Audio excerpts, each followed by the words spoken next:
Hello there, and welcome to the second to last video of Asexual Awareness Week. Today's video is all about ace relationships, and I think the first thing I should put out there is that asexual is not the same thing as aromantic. Asexual means you don't experience sexual attraction, and aromantic means you don't experience romantic attraction. There are a lot of people who are both. For example, me. I'm asexual and I'm on the aromantic spectrum, but the majority of asexual people still experience romantic attraction and are interested in having romantic relationships. According to Google, a significant number of people search for something along the terms of, can asexual people still love? So I thought I'd just clarify that right now.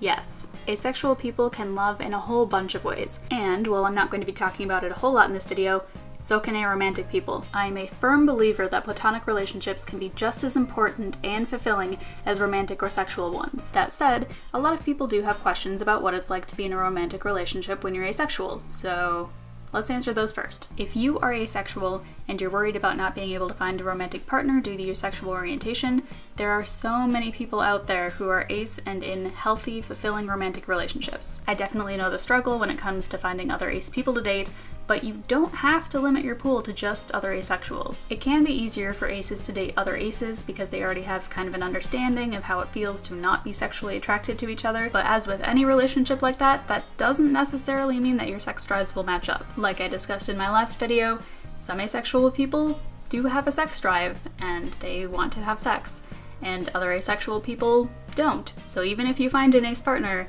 that doesn't mean that problem will necessarily be solved for you.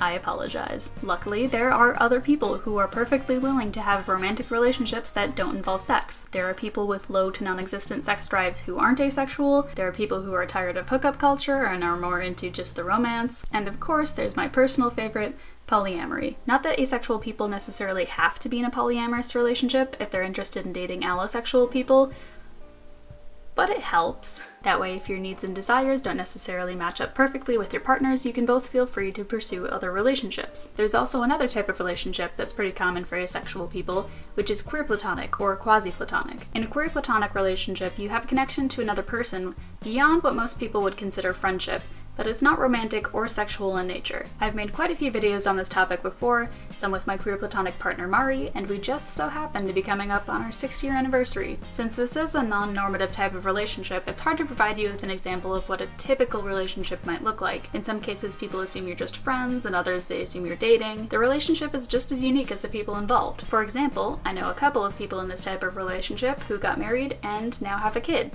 So there you go.